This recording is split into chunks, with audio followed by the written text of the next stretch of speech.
Ok, Pueblo y Linaje Escogido es el título de nuestra serie. Y está ahí el título o la cita, Primera de Pedro 2:9, que es como la cita de la serie. Y hoy tenemos, retomando esta serie de Pedro, vamos a pasar entonces a la segunda carta de Pedro.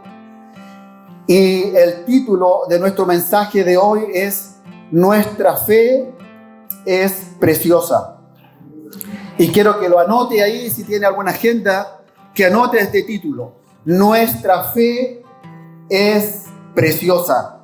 Y es el mensaje número 11 de esta serie. Y la lectura, o lo que vamos a leer, es el capítulo 1, versículo 1 y 2.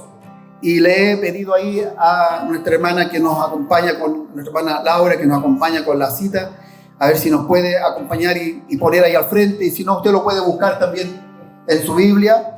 Pero ahí está. Esta es la introducción que hace el autor de esta carta.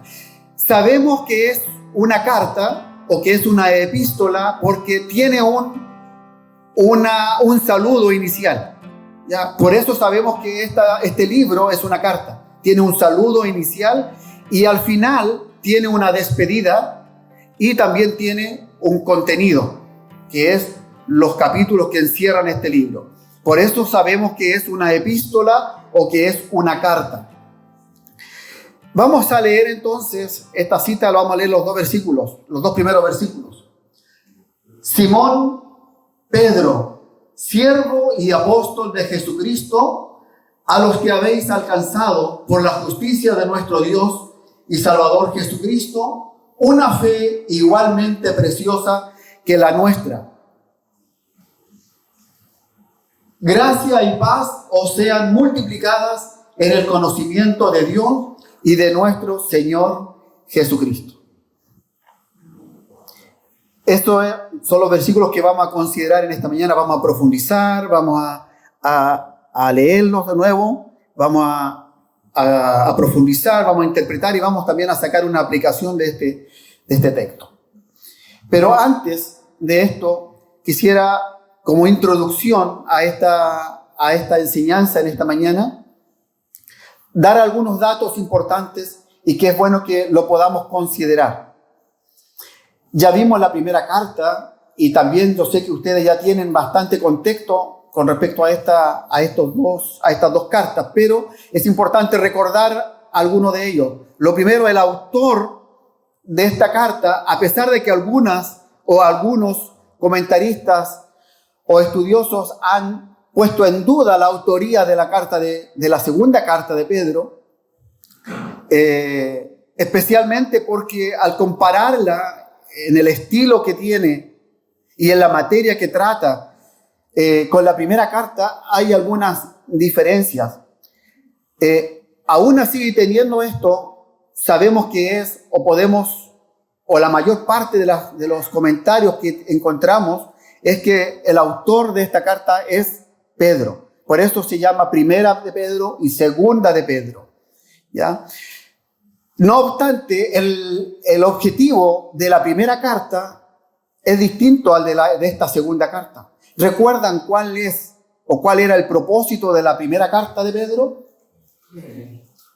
Era animar, ¿cierto?, a los hermanos y a la iglesia que estaban siendo perseguidos, ¿verdad?, a causa de la persecución. Ese es el propósito de la primera carta. Pero la segunda carta de Pedro tiene el objetivo o el propósito de avisarle a los hermanos, a estos mismos hermanos que estaban siendo perseguidos, avisarles del peligro que hay por medio o a través de los falsos profetas y falsos maestros. Se había levantado ya, a pesar de la persecución y de todo lo que sucedía, se había levantado una falsa doctrina, ¿ya? Falsos maestros que influenciaban a la iglesia y algunos se estaban desviando de la doctrina. La fecha de escritura de esta carta es alrededor o entre el 65 y 68 después de Cristo, aproximadamente. La primera fue escrita en el 64.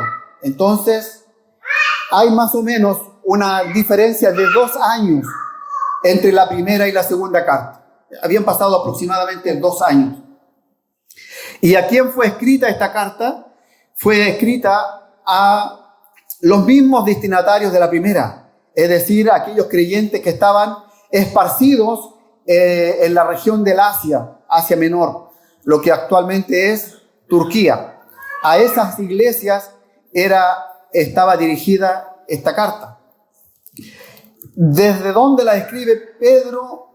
Igual que la primera, desde Roma, ¿ya?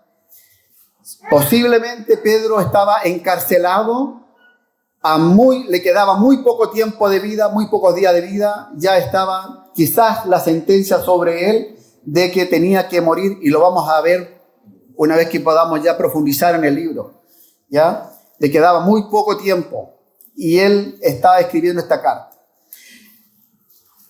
En esta segunda epístola, Pedro aborda cuestiones relacionadas con la fe cristiana, la enseñanza correcta y la advertencia contra falsos maestros. Pedro también demuestra un celo por la verdad y la correcta enseñanza. También destaca la importancia de adherirse a la palabra profética y a las escrituras. Su énfasis en la verdad refleja su compromiso con la pureza de la doctrina. A lo largo de toda la carta, Pedro está consciente de que su autoridad apostólica respalda la exhortación que él hace y respalda la enseñanza. Y también advierte contra la apostasía y también contra el peligro de apartarse de la verdad. Hace un llamado firme en la hace un llamado firme en la fe, revelando de esta forma su preocupación porque los cristianos o los creyentes permanecieran en la fe a pesar de las pruebas. Su celo por la verdad, la conciencia de su rol apostólico, su preocupación por el desarrollo espiritual y su énfasis en la paciencia y también la perspectiva de la vida eterna que Pedro escribe en esta carta son los aspectos más notables que vamos a ver en esta epístola. Dicho esto, quiero entonces que vayamos ahora al texto, segunda de Pedro 1, del 1 al 2. Y vamos a leer nuevamente el primer versículo. Solamente vamos a leer 2 versículos ya en esta oportunidad. Otra vez vamos tal vez a leer más, pero hoy solamente 2 versículos. Dice: Simón Pedro, siervo y apóstol de Jesucristo, a los que habéis alcanzado por la justicia de nuestro Dios y Salvador Jesucristo, una fe igualmente preciosa que la nuestra.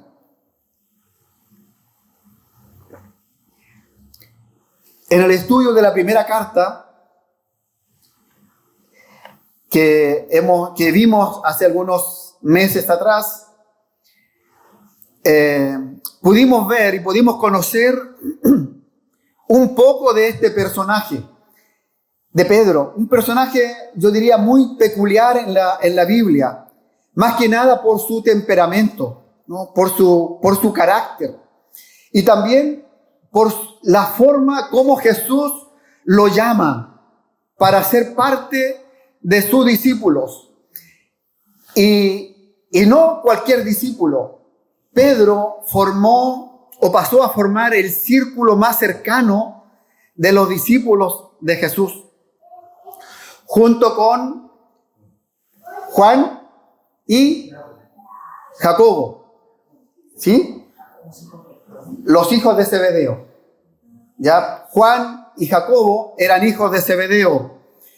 Pedro y Andrés eran descendientes de Jonás.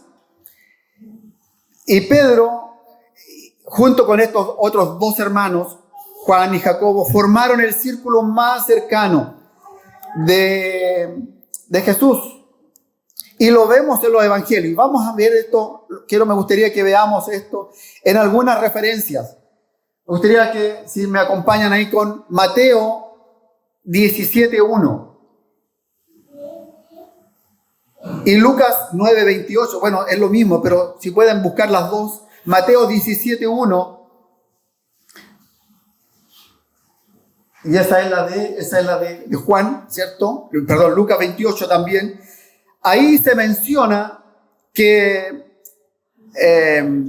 Jesús tomó a estos 3 discípulos y los llevó a un monte alto, dice. Y dice que se transfiguró ante ellos. ¿Cómo sería aquella experiencia? ¡Wow! ¿Sí? Tremendo. Más tarde, estos discípulos, sobre todo los que escribieron, ¿no? Pedro y Juan escribieron cartas. Ellos en sus cartas recordarían esta experiencia. Lo mencionan en sus cartas. De hecho, si usted lee el capítulo 1 de Segunda de Pedro hasta el final, los últimos versículos, Pedro cuenta esta experiencia, lo que pasó, lo que vivió él. Personalmente, yo creo que esa experiencia, hermanos, fue tan maravillosa para ellos, fue tan especial para ellos que ellos nunca, jamás la olvidaron. Nunca lo olvidaron.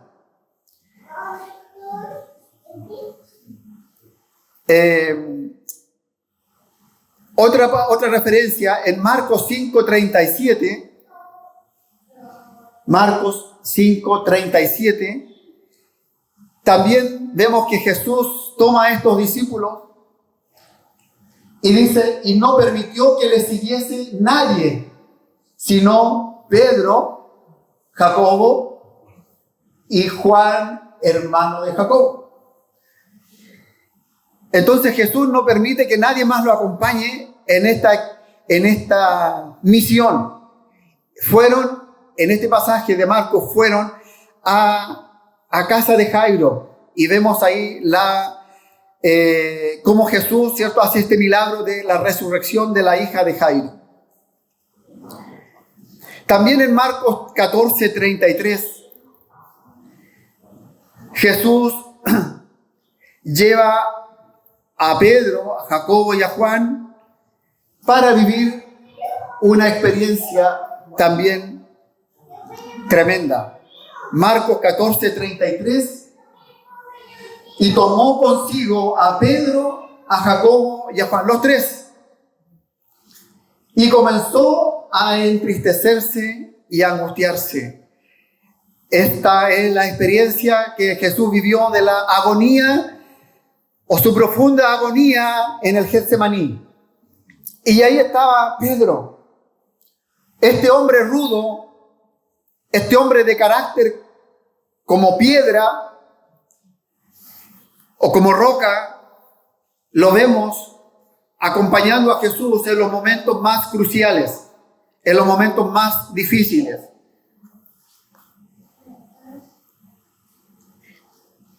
Ese es Pedro, que escribe esta segunda carta.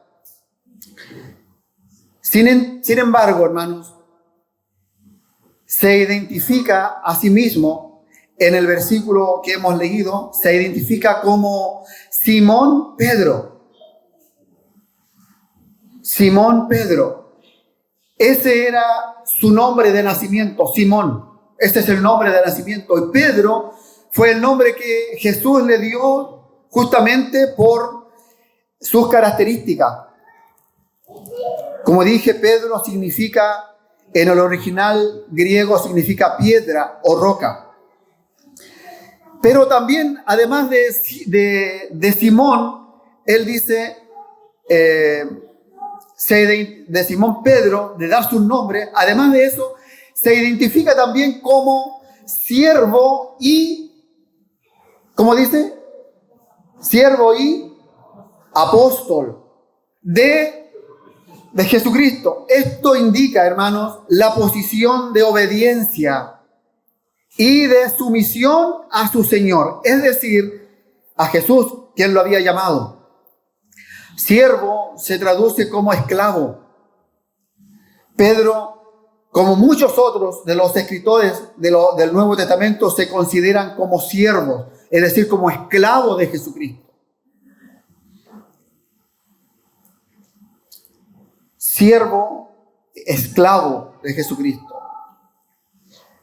Pero también, además de ser siervo, también es apóstol. Y esto indica una posición de autoridad, una posición de liderazgo en la iglesia. Pedro fue uno de los pilares de la primera iglesia, especialmente en Jerusalén. Uno de los pilares, junto con Santiago, el apóstol que escribió la carta. Fueron los pilares, los ancianos de esa iglesia en Jerusalén. Entonces, hermanos, aquí vemos una conjugación, o vemos una mezcla entre estas dos palabras, estos dos títulos, siervo y apóstol. Y esta es una combinación de la autoridad delegada de parte de Dios a Pedro, pero ejercida en humildad de servicio. Y aquí vamos ya a entrar a una primera aplicación. Llevamos 2 palabras, 3 palabras, y vamos a ver al tiro una aplicación. ¿Amén? ¿Le gustan las aplicaciones o no? Si no hay aplicación, hermano, no hay crecimiento, no hay cambio. Las aplicaciones son para que haya cambio en nosotros, ya haya una actitud. Entonces, la primera aplicación que podemos hacer acá es la siguiente pregunta: ¿cómo estamos ejerciendo la autoridad que Dios nos ha delegado? ¿Cómo está ejerciendo usted la autoridad que Dios le ha dado? Ya sea en el trabajo, ya sea en la familia, como padre, ya sea en un grupo, ya sea en la iglesia. ¿Cómo está ejerciendo usted?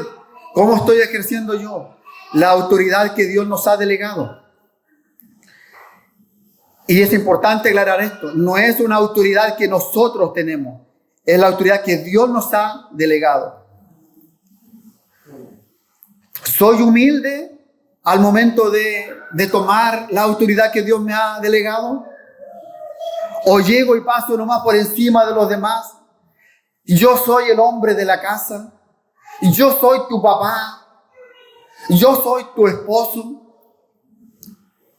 ¿Estamos ejerciendo la autoridad con humildad, como siervo, como ese siervo que le lava los pies a los discípulos? Ese es el ejemplo de servicio que encontramos a través y por medio de Jesús. Pedro entonces les está escribiendo esta carta, hermanos, a aquellos que dice que han alcanzado una fe tan preciosa como la suya. Esto nos sugiere que Pedro consideraba a Jesús como su Dios, pero también como su Salvador, es decir, como el Cristo. Y no solo como muchos otros, como un predicador, tal vez como alguien importante, como un profeta.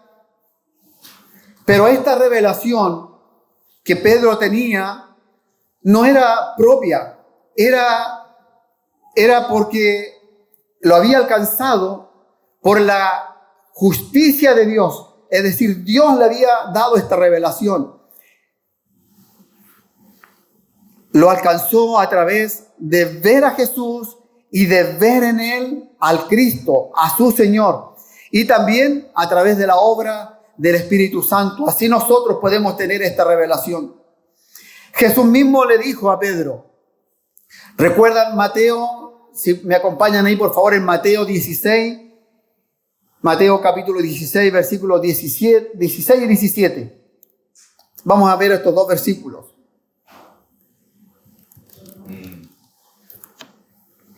¿quién le dijo a Pedro que Jesús era el Cristo? Dice,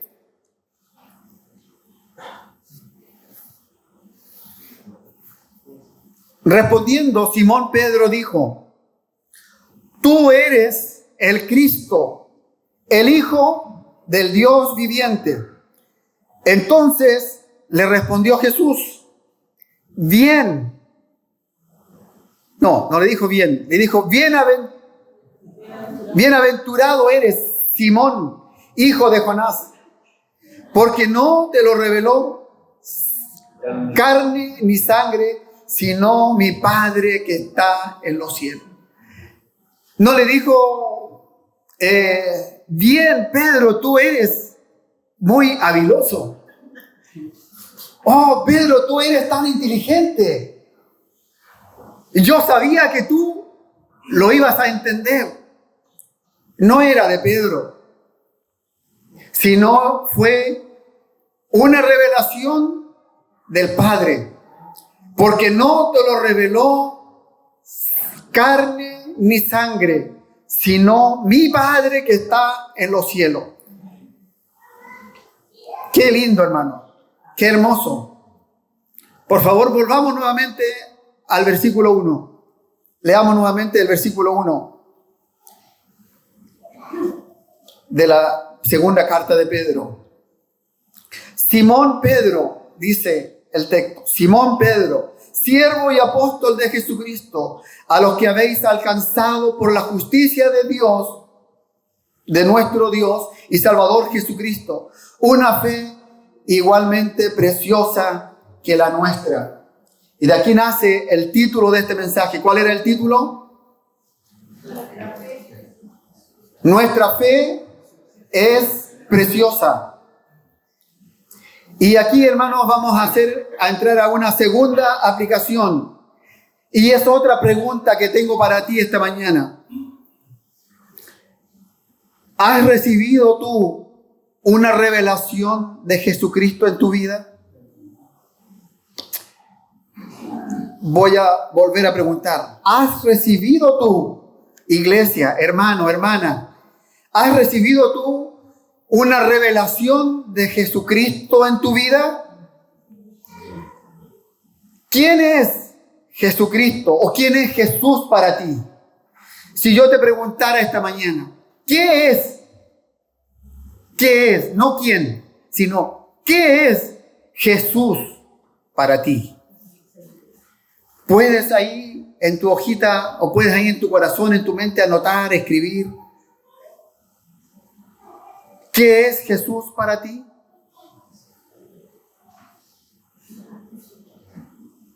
Muchos siguieron a Jesús por hacer milagros. Muchos lo seguían porque les daba pan y peces, porque con él lo tenían todos. Pero muchos de ellos también dieron la espalda al Señor y no le siguieron más.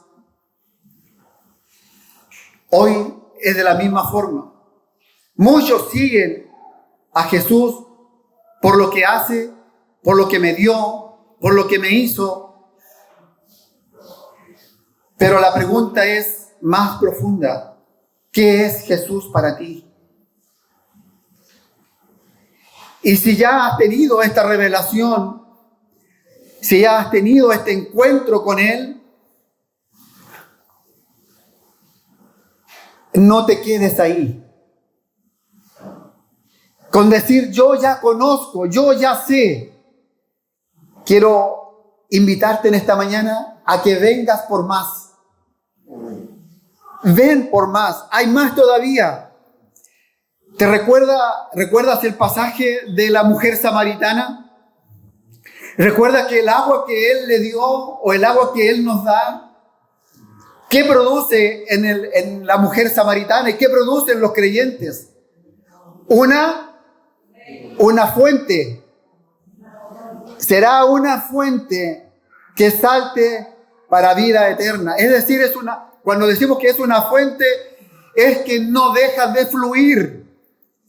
Cuando tú tienes una revelación de Jesucristo en tu vida, tú te transformas en una fuente que fluye y que rebosa y que alcanza para más y va para más y más y más. La mujer samaritana corrió y entró a la ciudad donde ella vivía y le dijo a los hombres: he conocido a uno que me dijo todo lo que yo era. ¿No será este el Cristo? Y la gente salió corriendo de la ciudad. Los hombres salieron corriendo y fueron a donde estaba ese que parece es el Cristo. Y era el Cristo. Y es el Cristo. Hermano, necesitas tener una revelación de quién es Jesucristo para ti. La iglesia necesita tener esta revelación. Necesitamos tenerlo. Necesitamos entenderlo. Mientras más tú profundizas, mientras más tú buscas, mientras más tú anhelas, más vas a encontrar de Él. Es una fuente inagotable. No se agota, no se cansa, no se fatiga. Es incansable. Más vas a encontrar. El conocimiento de Dios, hermano. El conocimiento de Dios es progresivo. Aunque lleves 50, 60 años conociendo de Dios, me atrevería a decirte que no conoces aún todavía ni la milésima parte de lo que es Dios. Dios es inmensamente grande, hermano. Y es progresivo. Busquen ahí, por favor, Proverbios capítulo 4, versículo 18. Proverbios 4, 18. ¿Alguien que lo pueda leer? Ahí está adelante. ¿Alguien lo puede leer? Fuerte. Mas la senda de los justos es como la luz de la aurora, que va en aumento hasta que el día es perfecto. ¡Wow! Hermano, ¿entiendes? La senda de los justos es como la luz de la aurora, es decir, como la mañana, como el amanecer. No sé si alguna vez te has levantado a las 6, 5 y media de la mañana y has visto el amanecer acá en Pichilemu. Esos colores hermosos, ¿cierto? ¡Qué lindo! Pero la senda de los justos es así. Es como la luz de la aurora, del amanecer de la mañana, y que va en aumento, hasta que el sol está aquí arriba. Y el día es perfecto. ¿Cómo es tu día hoy? ¿En qué punto de tu día, del conocimiento de Dios estás hoy? ¿Estás aún en el amanecer? ¿En qué punto de este proceso, de este caminar con Dios te encuentras, iglesia? ¿Aún te falta para llegar a la perfección, al ver el día perfecto? Es un proceso, hermano. Es un proceso. Todos estamos en este mismo proceso. Todos. Yo también necesito conocer a Dios. Yo también necesito tener una revelación de Jesucristo más profunda de Él. Vamos en esta progresión, vamos en este camino. Amén. Pasemos ahora al versículo 2. Pasemos al versículo 2 de la segunda carta de Pedro. Gracia y paz os sean multiplicadas en el conocimiento de Dios y de nuestro Señor Jesucristo. Pedro no separa el conocimiento de Dios del conocimiento del Señor Jesucristo. Para él es uno solo. Y esto es importante que lo entendamos. ¿Por qué razón? Porque es una de las razones por qué Pedro escribe esta segunda carta.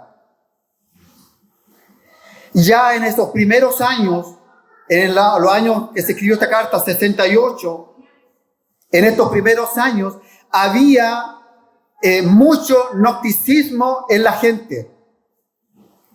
Para muchos Jesús no era más que un loco que se dejó matar. Nada de divinidad, nada de que fuera el Salvador, ni menos que fuera Dios. Para muchos. Y esto también había entrado o estaba entrando en la iglesia. ¿Y cómo entraba en la iglesia? Por medio de los falsos maestros, por medio de los falsos profetas. Así entraba, muy sutilmente entraba esto a la iglesia. Y muchos cristianos estaban siendo engañados y estaban volviendo atrás. Muchos estaban dejando la doctrina de los apóstoles. Y en el capítulo 2, cuando entremos al capítulo 2, vamos a ver cómo Pedro tiene que confrontar esta herejía. Cómo Pedro tiene que confrontar a estos falsos maestros. Hermanos, solo el conocimiento de Dios, solo la revelación de Jesucristo permite que la gracia y la paz que recibimos de Dios aumenten o que se multiplique en nosotros. Gracia y paz os sean multiplicadas. Pedro, hermanos, esperaba que sus lectores fueran animados a seguir creciendo en el conocimiento de Dios. Al crecer en el conocimiento de Dios, ellos podrían vivir en la gracia y tener paz para con Dios. Podrían así vivir en libertad. Podrían disfrutar el Evangelio. Pero tenían que haber esta revelación y conocimiento de Dios.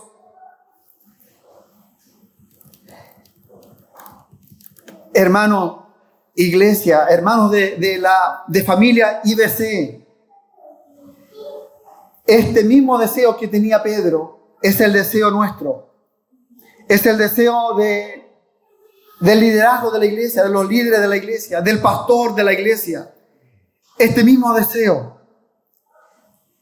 es que la iglesia crezca. Es que usted, hermano, que usted realmente se afirme en Dios. Que usted se comprometa con Dios. Que se meta con Dios. No que se comprometa con el pastor. No que se comprometa con una organización o con los líderes. Tu compromiso, hermano, tu compromiso es con Dios. El que te llamó es Dios. El que te cambió, el que te dio este nuevo nacimiento es Dios. El que te trajo, el que te da esta revelación es Dios. Y tu compromiso debe ser con Él. Tu fe, hermano, tu fe. Y aquí no estoy hablando de si tu fe es pequeña o es grande. Tu fe, hermana, hermano, es tan preciosa como la nuestra. Tu fe es tan preciosa como la nuestra. Como dice Pedro, a los que han alcanzado una fe tan preciosa como la nuestra. Y además, como la fe de todos los cristianos, tu fe es tan preciosa como la fe de todos los cristianos del mundo. Somos, hermanos, somos millones de cristianos en el mundo que hemos decidido por Cristo. Somos millones. Hermana, hermano, tú no estás solo. Tú no eres solo, no eres único. Somos millones que hemos tenido esta revelación de Jesucristo. Si quizás en tu caminar has dado un paso al costado, si en tu caminar con Cristo has dado un traspiés, has tropezado, o quizás has dado un paso atrás en tu caminar, en este proceso, si has dado un paso atrás y estás luchando con algo, Estás luchando tal vez con algo que no te deja avanzar. Puede ser algo de tu pasado, alguna adicción, alguna lucha interior y no te deja avanzar. Quiero invitarte. Ven a Jesús. En Él lo encuentras todo. Ven a Jesús. Si en algún momento has sentido ganas de huir, hermano, si algún momento has sentido ganas de huir, si has sentido deseo de arrancar, quizás de salir huyendo de acá, me voy de aquí, me voy de esta iglesia, me voy de este problema. Si has sentido ganas de huir de tu problema, de huir de tus luchas, y te han dado deseo de salir arrancando de acá, corriendo, yo quiero invitarte esta mañana a que vengas, pero no huyendo. Ven corriendo a Jesús. Hermano, ven corriendo a Jesús. Él te ama, Él te espera, Él quiere que le conozcas. Él quiere que tengas una fe tan preciosa como la nuestra. Y vamos a orar. Señor, en esta mañana te damos gracias, Señor. Gracias porque tenemos este libro, Señor, que es tu palabra. Una fuente, Señor, de vida. Una fuente, Señor, inagotable. Gracias, Señor, por la obra de tu Espíritu Santo en nosotros. Gracias porque tú te mueves aquí, Señor. Y yo oro, Señor, porque tu palabra en esta mañana llegue, Señor, no solamente a los oídos, sino a cada corazón en esta mañana. Espíritu Santo, háblanos. Espíritu Santo, muévenos a la acción. No queremos huir de nuestros problemas. No queremos huir de nuestras luchas. Queremos, Señor, correr a ti. Queremos ir a ti. Señor, y en esta mañana venimos delante de ti, corriendo, porque sabemos, Señor, sabemos que solo tú tienes palabra de vida eterna. En nadie más encontraremos lo que encontramos en ti. En nadie más encontraremos lo que solo tú nos has dado, Señor. Solo tú das sanidad completa. Solo tú das restauración completa. Solo en ti encontramos refugio en nuestras situaciones difíciles. Y queremos, Señor, refugiarnos en ti. Queremos refugiarnos en ti. Nos ponemos, Señor, bajo tu alero. Nos ponemos, Señor, bajo tus alas. Porque no hay otra esperanza para nosotros. Te necesitamos, Espíritu Santo. Te necesitamos para seguir caminando, para seguir perseverando. Gracias, Señor. Gracias. Gracias por lo que estás haciendo. Gracias, Señor, por tu Espíritu Santo. Sigue, Espíritu Santo. Sigue hablando. Sigue hablándonos. No nos dejes, Señor.